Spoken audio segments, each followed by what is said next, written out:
The great hall of Zephyria Prime trembled as Admiral Vexton stood before the emergency council.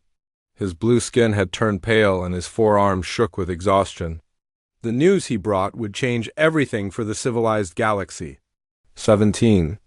Systems have fallen in 6 months, he said, his voice barely above a whisper.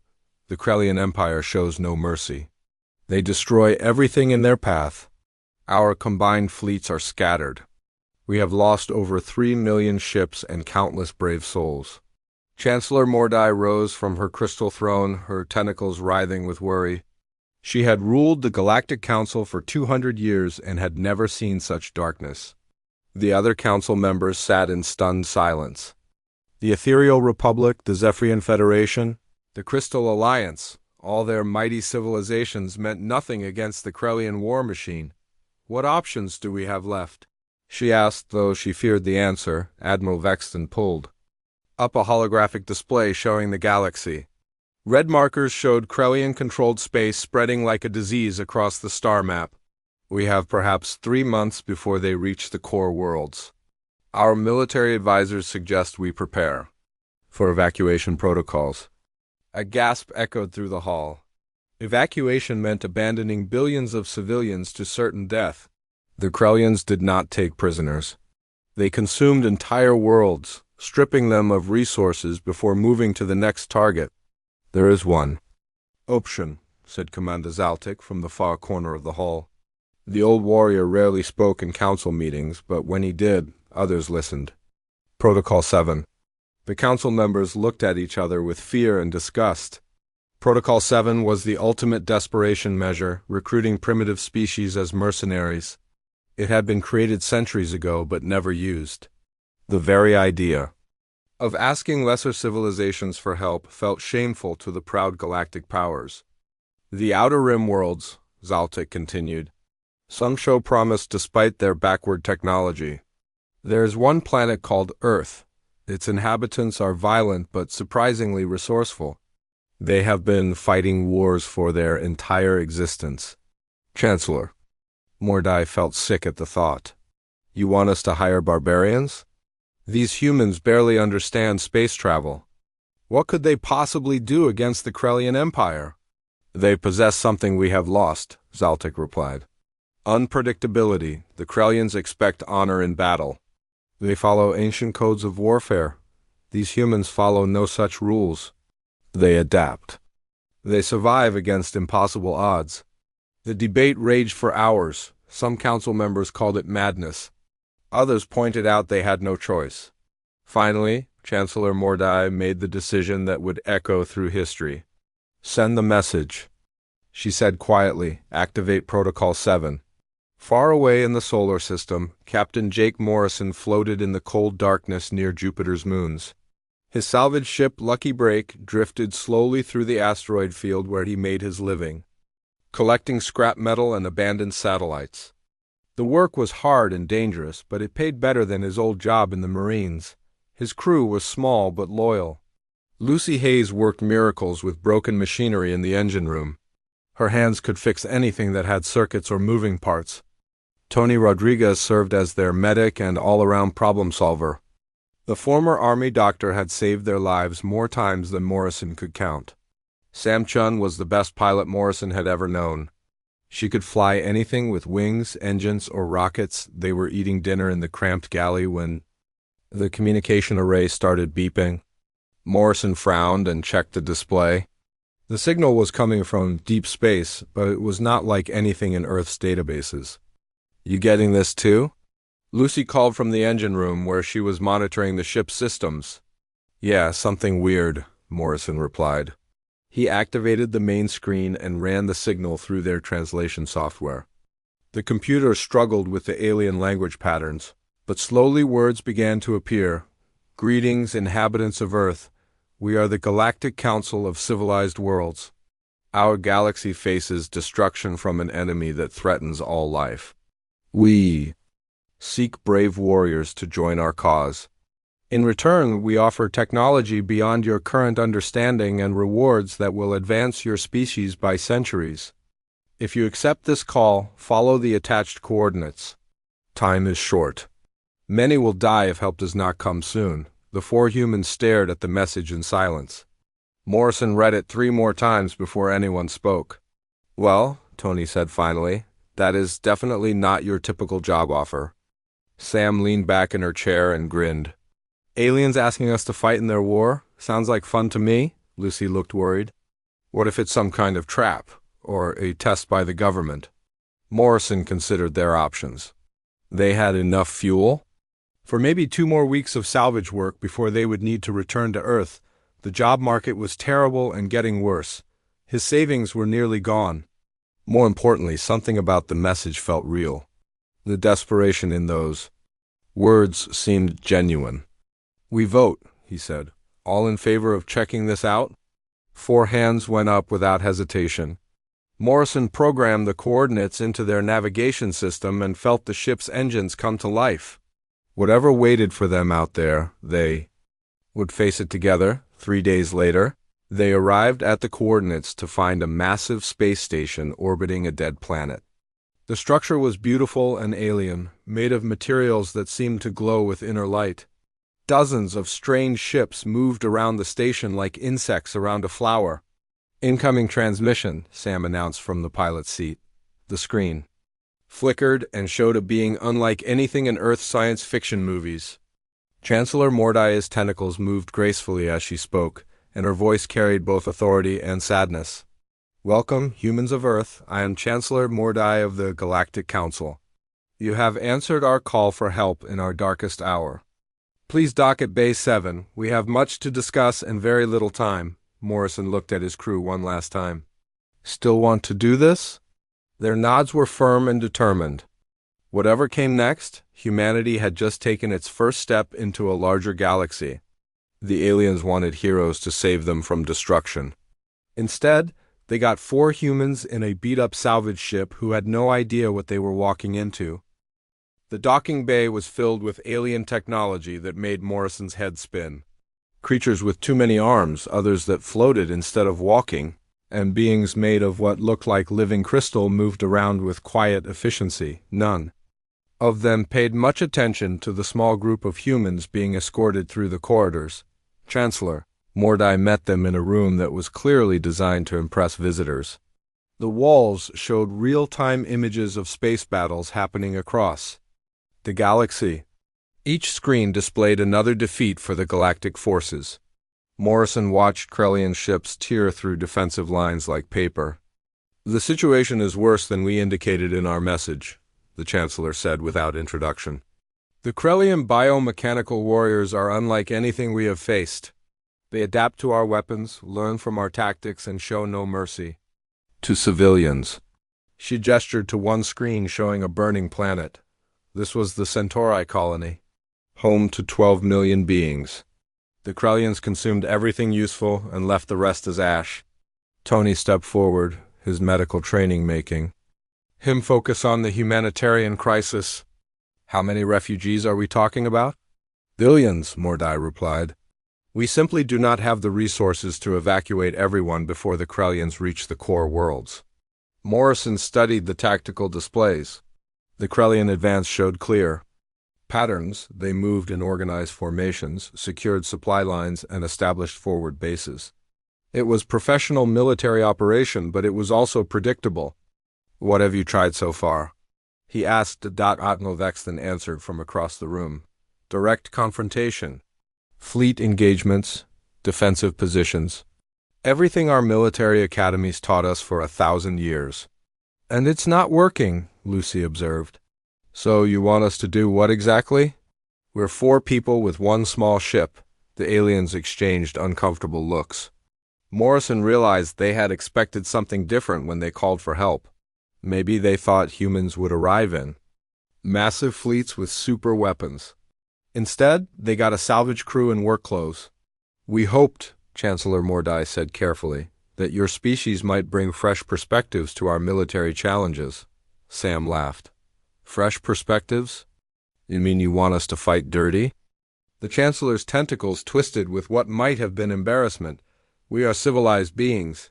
We follow the ancient codes of warfare, honor, dignity, proper procedures. And you're losing, Morrison said bluntly. The Krellians are eating you alive because you're fighting the war they want you to fight. Over the next week, the humans were given access to intelligence reports, tactical analyses, and captured Krellian technology. They were also assigned quarters in what was obviously the least important section of the station. The aliens were polite, but distant, treating them more like curiosities than allies. Morrison spent his time studying Krellian battle footage while his crew explored the station. What he saw worried him. The enemy wasn't just powerful, they were smart. Their commanders made good decisions and adapted quickly to changing situations. But they also followed patterns that suggested rigid thinking. They're predictable, he told his crew during one of their private meetings. Look at this attack on Vega Station. Same formation, same approach, same tactics they used 6 months ago at Proxima. Maybe those tactics work, Lucy pointed out. They work against enemies who play by the same rules, Morrison replied. But what if we don't? His opportunity came sooner than expected. Intelligence intercepts revealed a major Krellian assault planned against Kepler Station, a mining colony on the edge of the war zone. The Galactic Council had already written off the system as indefensible. 30,000 civilians would be evacuated if possible, but military resources would not be wasted on a hopeless fight. Morrison made a decision that would change everything. Late one night, while the aliens slept or meditated or whatever they did during rest periods, the humans slipped out of their quarters. Sam's piloting skills got them past the security systems, and within an hour they were aboard a damaged Zephyrian scout ship that had been scheduled for scrapping. This is either brilliant or insane, Lucy muttered as she hotwired the alien control systems. Probably both, Morrison admitted. But we're not going to sit here while 30,000 people die because their government thinks saving them isn't worth the effort. The scout ship Wanderer was fast and stealthy, designed for reconnaissance rather than combat. It was perfect for Morrison's plan. They intercepted the Krellian fleet 2 days out from Kepler Station and began what Sam called aggressive surveillance. Morrison studied the enemy formation through the ship's sensors. 12 heavy cruisers, 4 troop transports, and a command vessel.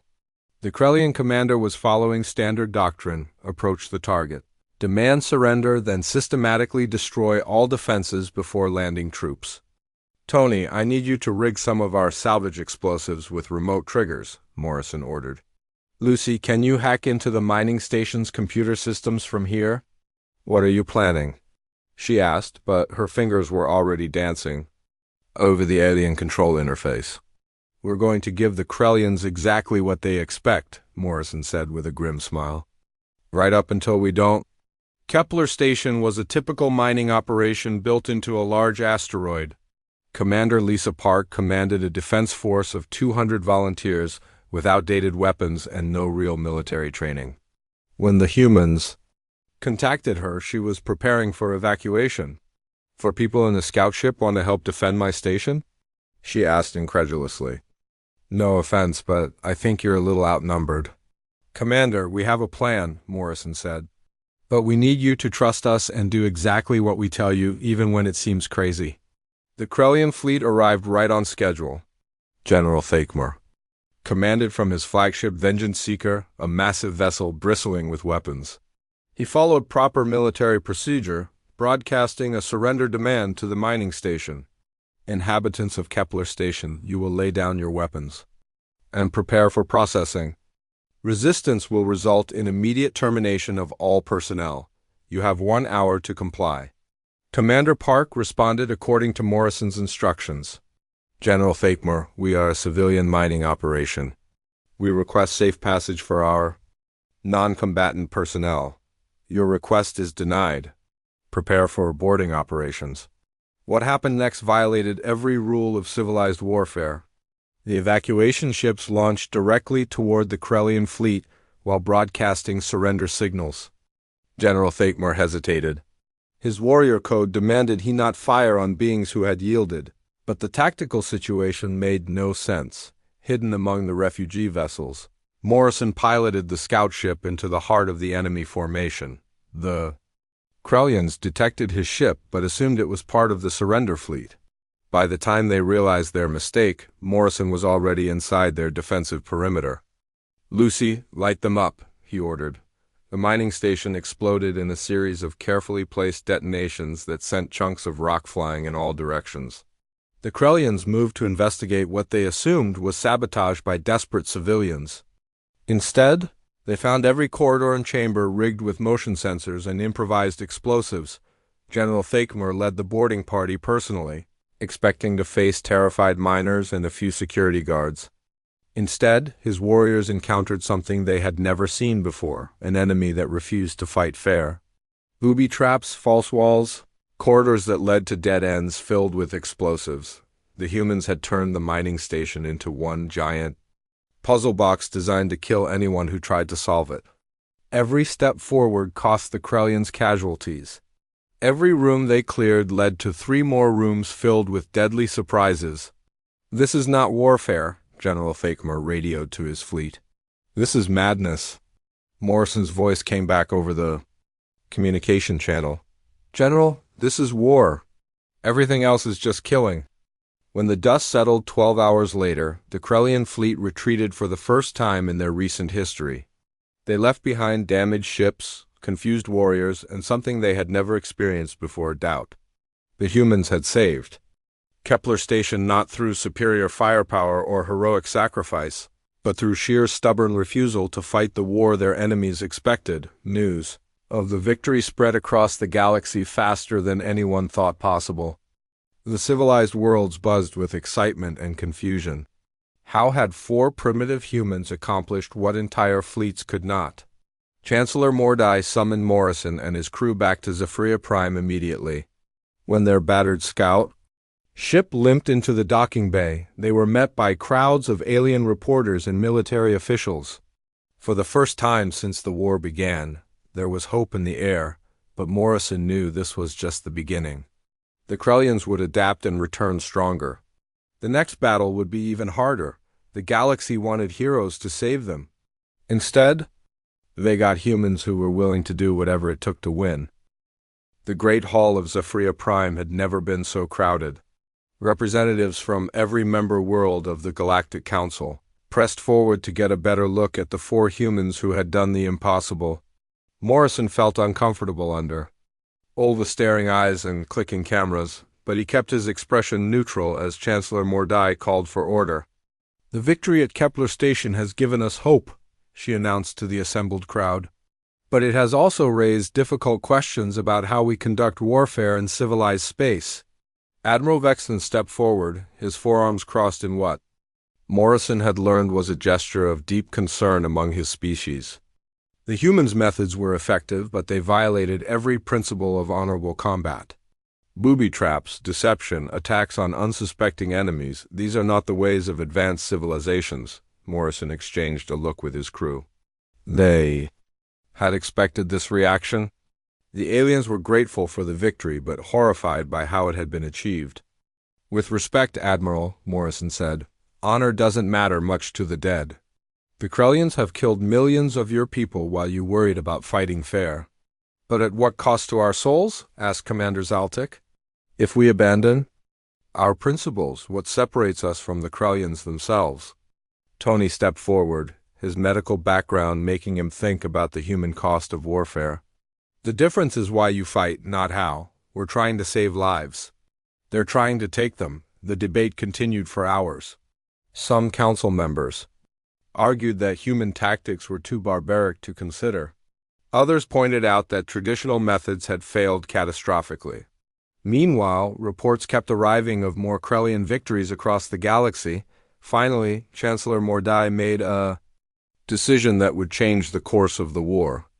"We are running out of time and options. I am authorizing the humans to recruit additional personnel from their homeworld."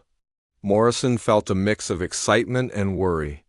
Earth had plenty of people with military experience, but convincing them to travel halfway across the galaxy to fight aliens would not be easy. More importantly, he was not sure the galactic civilization was ready for what would happen when humans arrived in large numbers. The return trip to Earth took 2 weeks aboard. a fast Zephyrian transport ship. Morrison spent most of the journey working on his recruitment speech and trying to figure out which humans would be most useful in an interstellar war. Earth's governments reacted with predictable chaos when Morrison's message reached them.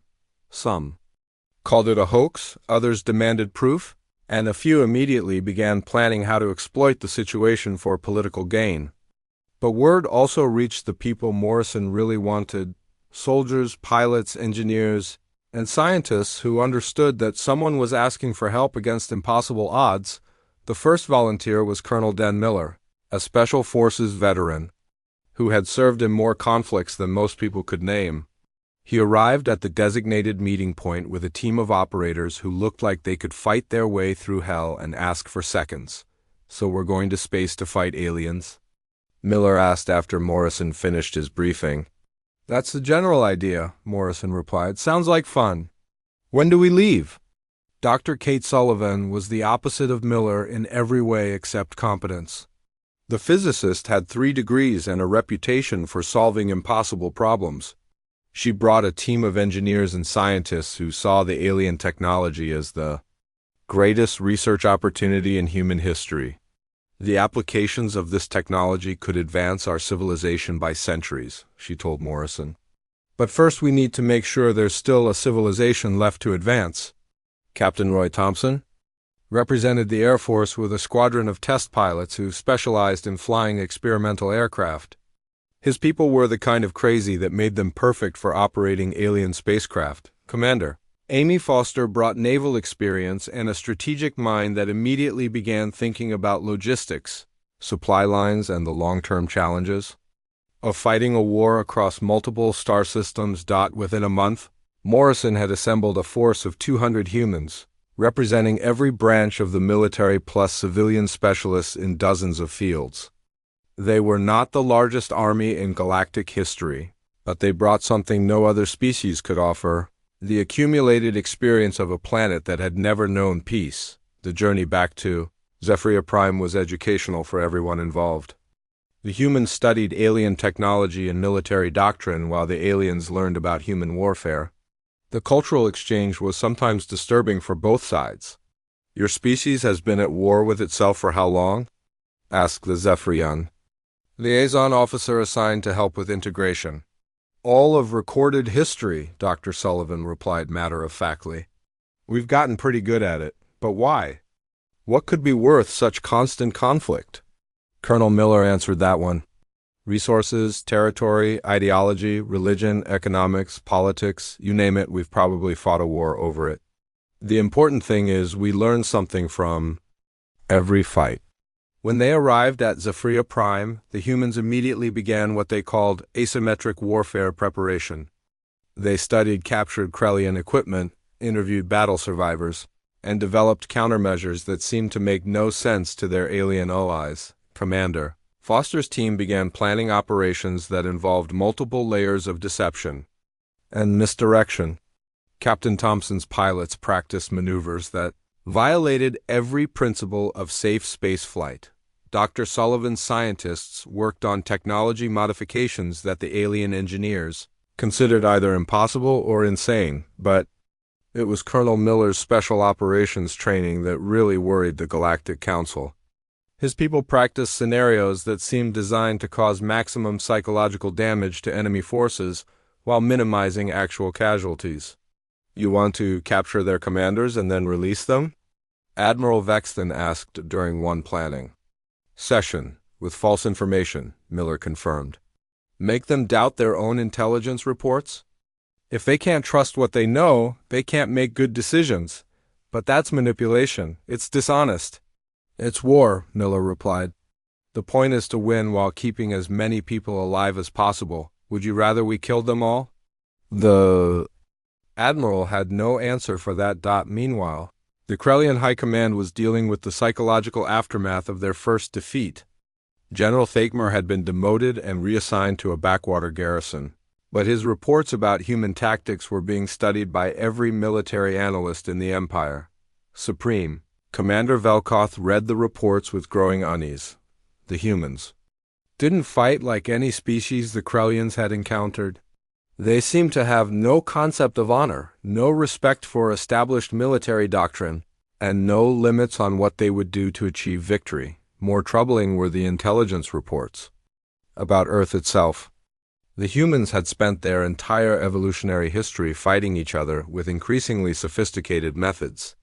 They had perfected the art of defeating superior forces through cunning, adaptability, and sheer stubborn refusal to surrender. They are not warriors, Velkoth told his staff. They are something worse. They are survivors. The first test of expanded human tactics came when a Krellian probe force attacked the research station at Alpha Centauri. Instead of the expected space battle, the humans implemented what they called a comprehensive response strategy. Dr. Sullivan's team had infiltrated the station's computer systems and planted false research data that made it appear they were developing superweapons. Commander Foster's naval group arranged for the station's evacuation ships to launch on seemingly random schedules, keeping Krellian observers confused about the actual number of personnel. Colonel Miller's special forces conducted what the aliens called impossible operations. They captured Krellian scouts and released them with planted intelligence, designed to make the enemy commander think he was walking into a trap. The psychological warfare reached its peak when Captain Thompson's pilots began ghost runs throughout the system. They appeared on Krellian sensors just long enough to be detected, then vanished using stealth technology and precise knowledge of sensor blind spots. By the time the main Krellian force arrived at Alpha Centauri, their commander was convinced he was facing a massive human fleet with technology far superior to his own.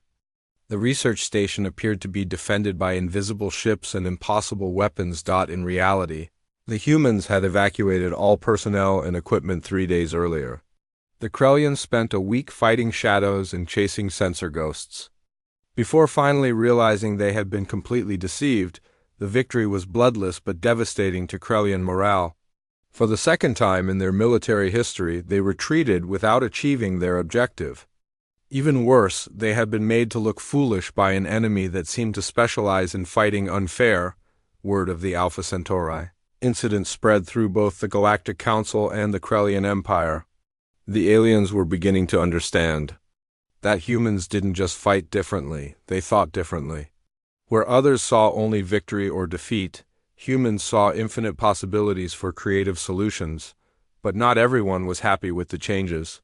Some council members worried that human methods were corrupting their ancient traditions of civilized warfare. The war room aboard the Krellian flagship Eternal Conquest had never seen such tension. Supreme Commander Velkoth stood before a holographic display showing human military history, his biomechanical implants processing data at superhuman speeds. What he discovered about Earth's inhabitants chilled him more than any enemy he had faced in 2 centuries of warfare. They have been at war for over 10,000 years, he told his assembled commanders. Not occasional conflicts between nations. The constant, unending warfare across their entire planet. They have perfected every form of combat, from individual assassination to planetary bombardment. General Thakmer, still bearing the shame of his defeat at Kepler Station, leaned forward in his chair. Surely that makes them predictable. If they have used every tactic, we can prepare for anything they might try. Velkoth manipulated the display to show footage of human conflicts throughout history. Look closer. They do not simply repeat old methods. They adapt, combine, and create new approaches constantly. Every war teaches them something they apply to the next conflict. The hologram showed human soldiers in different time periods, ancient warriors with bronze weapons, medieval knights in armor, modern soldiers with automatic weapons, and finally footage of the humans fighting at Kepler Station and Alpha Centauri. They learn from everyone they fight, Velkoth continued. Romans taught them organization, Vikings taught them ferocity, Mongols taught them mobility, Germans taught them precision, Americans taught them logistics, Russians taught them endurance. Each enemy made them stronger. Commander Bextel, the Empire's chief strategist, studied the data with growing unease. What you are describing is not a military force, it is an evolutionary process. They become better by fighting better opponents. Exactly, Velkoth said. And now we are their teachers. Meanwhile, in the human command center aboard Zephyria Prime, the latest intelligence reports painted a troubling picture. The Krellians were adapting to human tactics faster than expected. Their next offensive would incorporate countermeasures designed specifically to neutralize psychological warfare and unconventional strategies. Dr. Sullivan looked up from her. Analysis of captured Krellian technology. They're learning from us, just like we learned from them. The question is whether we can stay ahead of their adaptation curve. Colonel Miller nodded grimly. Time to change the rules again. They expect U.S. to be unpredictable, so maybe we need to be completely predictable for a while. That sounds insane, Commander Foster said. That's the point, Miller replied with a slight smile. Morrison studied the tactical displays showing Krellian fleet movements throughout the galaxy. The enemy was preparing for a major offensive, but their preparations were different this time. They were taking precautions against ambush, deploying counterintelligence measures, and using formations designed to minimize the effectiveness of psychological warfare. They're fighting the last war, he observed. Planning for the humans. They fought before, not the humans they're going to fight next. Captain Thompson entered the command center with news from his pilots. We've been running reconnaissance on their staging areas. The Krellians are massing a huge fleet near the Proxima Nebula. Looks like they're planning to hit the industrial worlds in the Vega system.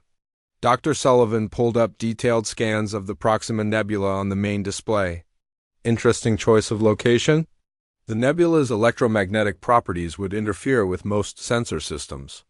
Which is exactly why they chose it, Morrison realized. They think we'll try to infiltrate their fleet again like we did at Alpha Centauri. The nebula would make our stealth technology less effective. Colonel Miller studied the sensor readings with the eye of someone who had planned dozens of seemingly impossible operations. What if that's exactly what we want them to think? Over the next 2 weeks, human forces across the galaxy began what appeared to be preparation for another infiltration operation.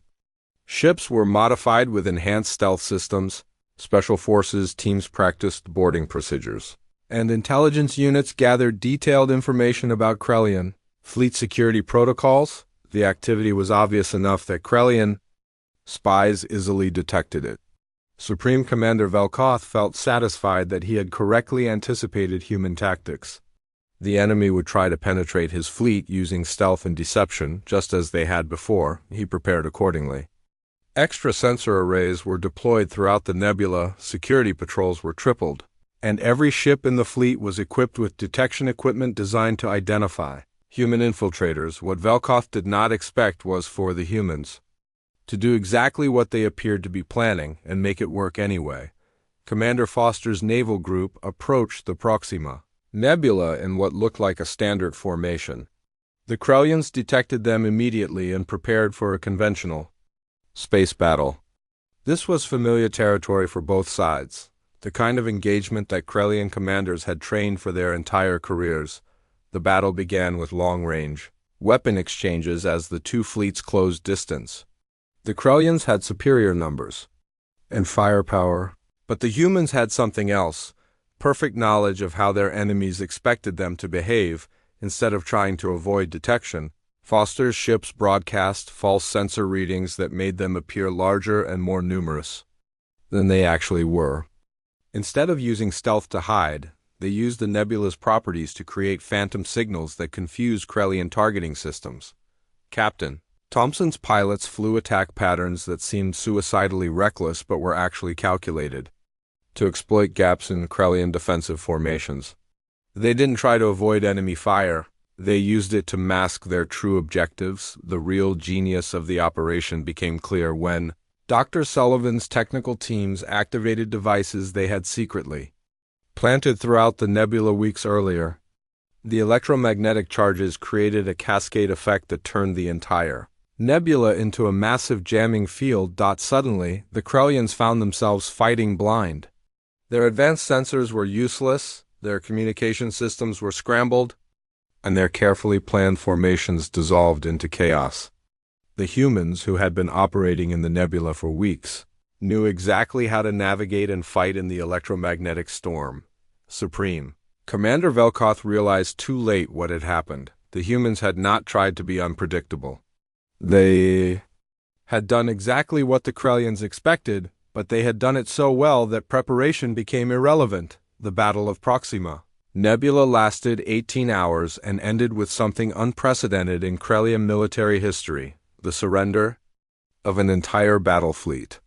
Not because they were destroyed, but because they could no longer function as a fighting force.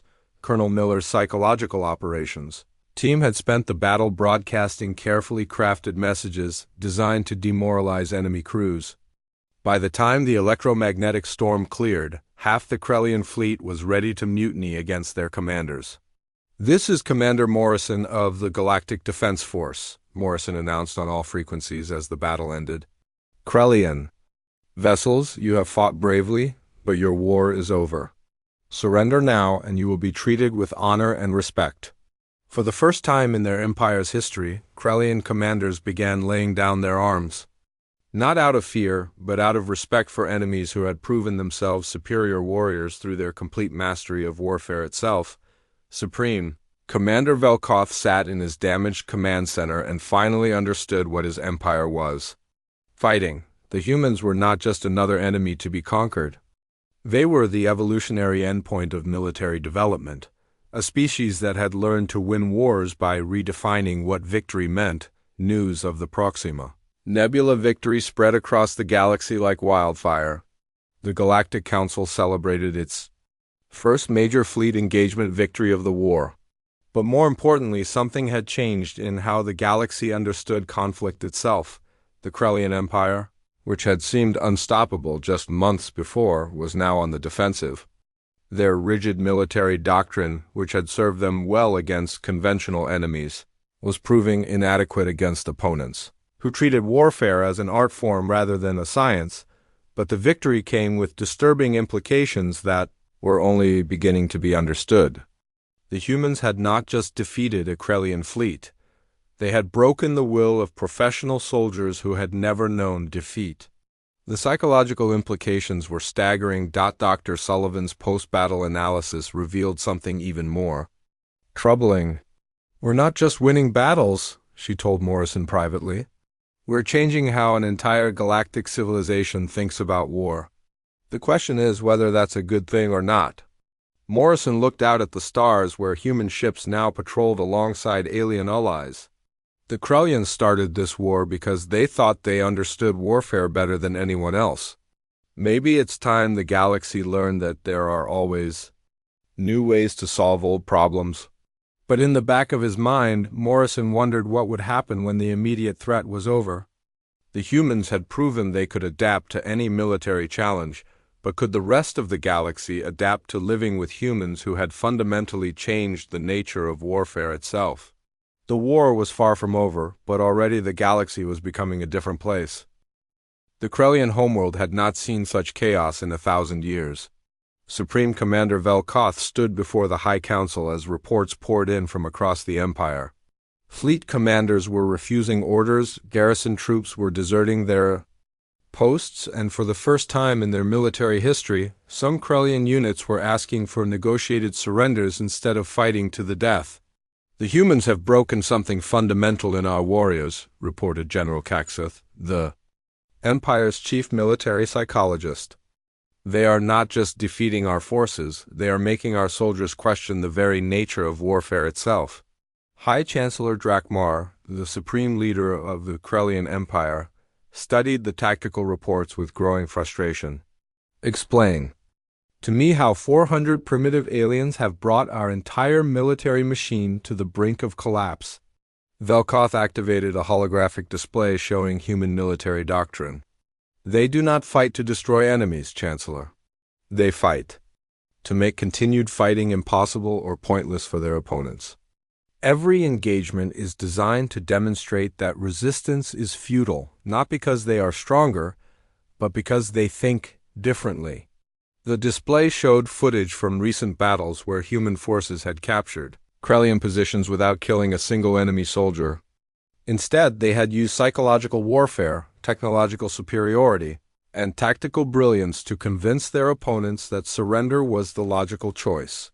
They offer our warriors something we have never experienced, Velkov continued. The possibility of survival with honor intact. Our soldiers are beginning to see death as unnecessary rather than glorious. Meanwhile, in the Galactic Council chambers, a very different crisis was unfolding. The human methods that had proven so effective against the Krellians were creating deep divisions among the allied species. Some embraced the new approaches to warfare, while others recoiled from what they saw as the corruption of civilized combat. Ambassador Turville of the Crystal Alliance rose to address the assembly. The humans have saved us from the Krellians, but at what cost to our souls? We are becoming like them, calculating, manipulative, willing to use any method to achieve victory. Chancellor Mordai tried to maintain order as arguments erupted throughout the hall. The humans have given us the tools to survive. How we use those tools is our choice. But is it really? Challenged Senator Vakai of the Ethereal Republic. Their way of thinking is infectious. Our military commanders now speak of psychological warfare and acceptable casualties as if these concepts were natural to us. Captain Morrison found himself in an unexpected position as humanity's informal ambassador to the galaxy. His conversations with alien leaders revealed the depth of their cultural confusion. Most galactic species had evolved from prey animals that developed intelligence to avoid conflict, while humans had evolved as predators who used intelligence to win conflicts. Dr. Sullivan had made this evolutionary difference the focus of her research, and her findings were disturbing to many. In the Galactic Council, human brain structure shows adaptations for tactical thinking, pattern recognition, and risk assessment that are rare among galactic species, she reported. We are literally built for warfare at a neurological level. The implications were staggering. If humans were naturally superior at conflict resolution, what did that mean for the future of galactic civilization? Would human influence eventually make all species more warlike? Or would it simply make war more efficient and therefore shorter? Colonel Miller was dealing with more immediate concerns. His intelligence units had uncovered something and captured Krellian databases that changed everything. The Empire's aggression was not driven by conquest or territorial expansion. It was a desperate attempt at survival. Their homeworld is dying, he reported to Morrison during a classified briefing. Some kind of stellar phenomenon is slowly destroying their solar system. They have maybe 50 years before their planet becomes uninhabitable. Morrison stared at the data in shock. So all of this, the invasions, the warfare, the millions of deaths, it's because they're trying to save their species? It gets worse, Miller continued. They've been looking for suitable colony worlds, but most inhabited systems won't accept Krellian refugees. Their reputation for violence makes them unwelcome everywhere. Tony Rodriguez, who had been quiet during most of the briefing, finally spoke up. So they decided to take what they needed by force because no one would give it to them peacefully. That's the size of it, Miller confirmed. The question is what we do with this information. Morrison realized they were facing a moral crisis that went far beyond military strategy. The Krellians were not evil conquerors. They were a desperate species fighting for survival the only way they knew how. But that didn't excuse the millions of civilian deaths their campaign had caused. Commander Foster raised the obvious question. Do we tell the Galactic Council? This could change everything about how they view the war. Or it could make things worse, Morrison replied. Some species might be willing to negotiate, but others will see this as proof that the Krellians are too dangerous to be allowed to survive. The decision was taken out of their hands when Dr. Sullivan's continued analysis of Krellian technology revealed the full scope of their situation. The stellar phenomenon destroying their homeworld was not natural. It was the result of an ancient experiment in stellar engineering gone wrong. The Krellians had accidentally destabilized their own sun while trying to extend its life. They created their own extinction event, Sullivan reported to the emergency session of the Galactic Council. And now they're trying to survive it by conquering everyone else. The revelation sent shockwaves through the assembled delegates. Some demanded immediate action to prevent Krellian expansion, while others argued for a humanitarian response to a species facing extinction. Admiral Vexton summarized the dilemma perfectly. If we continue fighting them, we may be committing genocide against a species that made a terrible mistake. If we help them, we reward their decision to solve their problems through conquest and murder. Morrison found himself speaking for humanity before the entire Galactic Council. There's a third option, he said. We make them an offer they can't refuse, help relocating their population in exchange for ending their military campaign and joining galactic civilization as equals, not conquerors. The debate that followed lasted for days.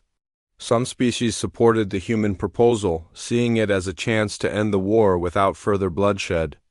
Others argued that the Krellians could not be trusted and would eventually return to their aggressive ways. During the debates, something unprecedented happened.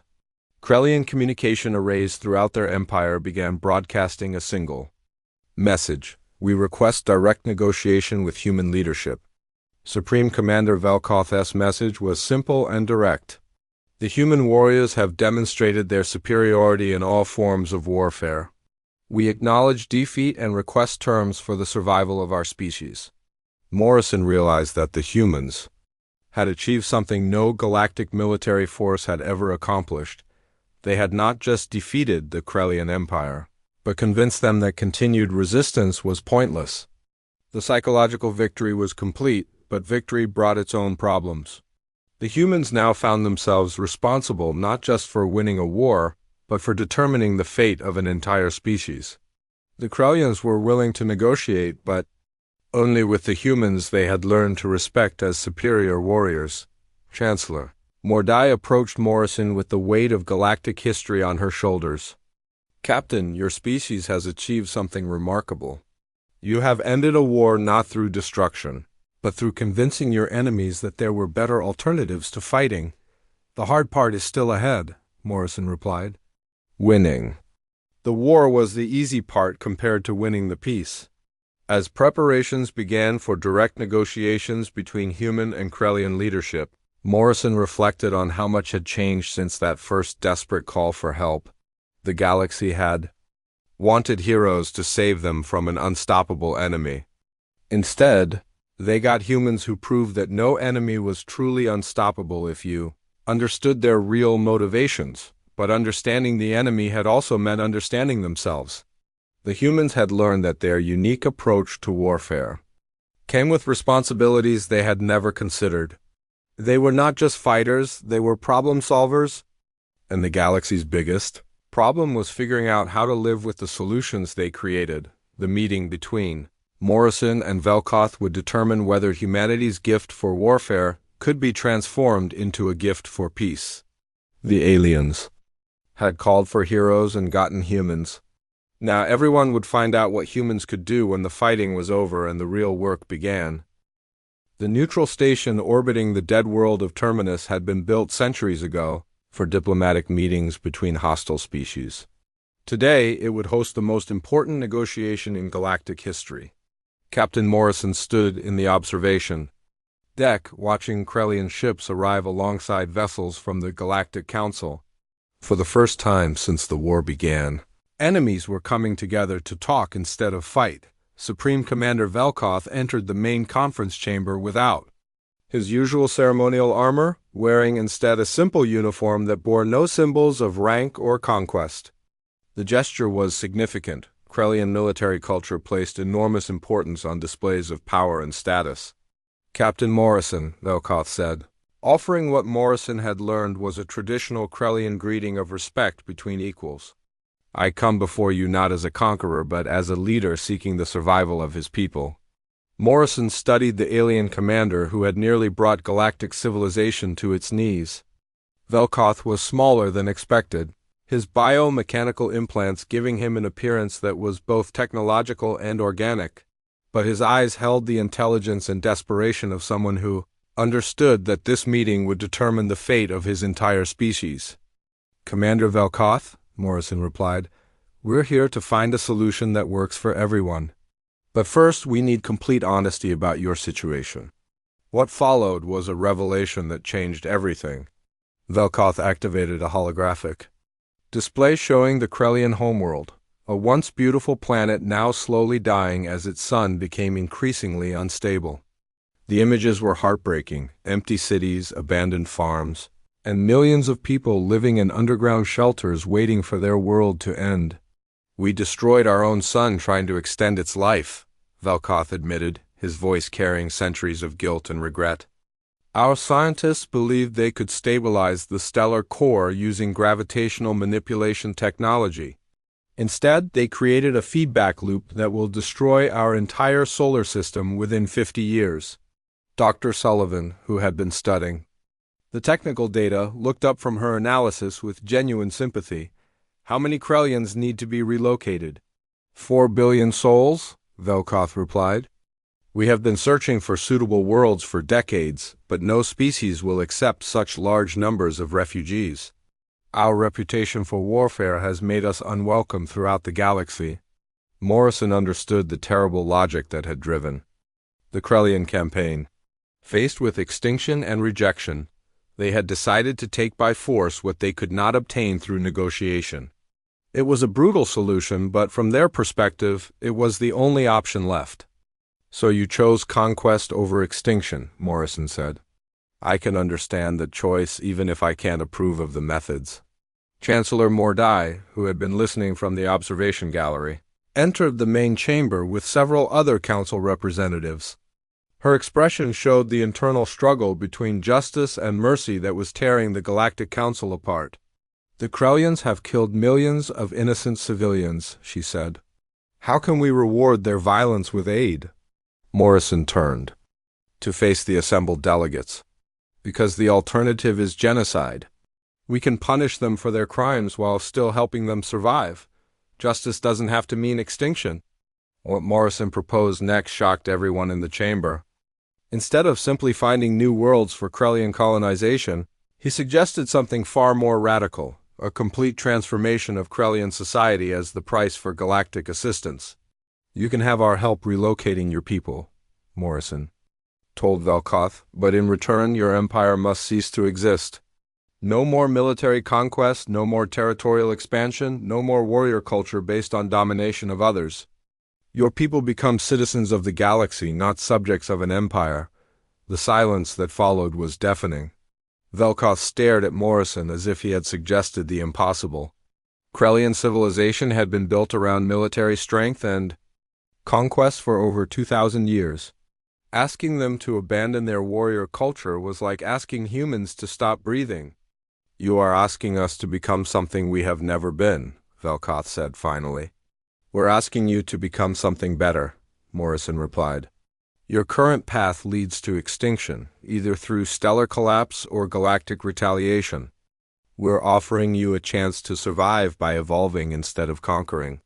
Dr. Sullivan stepped forward with the technical proposal that would make everything possible. "We can help terraform worlds that are currently uninhabitable. Your people would have new homes, but they would be earned through cooperation, not conquest." Colonel Miller added the security framework that would make the plan acceptable to the Galactic Council.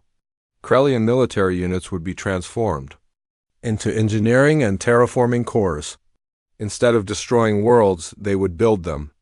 Commander Foster outlined the logistics of the largest refugee resettlement in galactic history. "It will take decades and require cooperation from every member species, but it can be done." Captain Thompson contributed the transportation network that would move 4 billion people across the galaxy safely.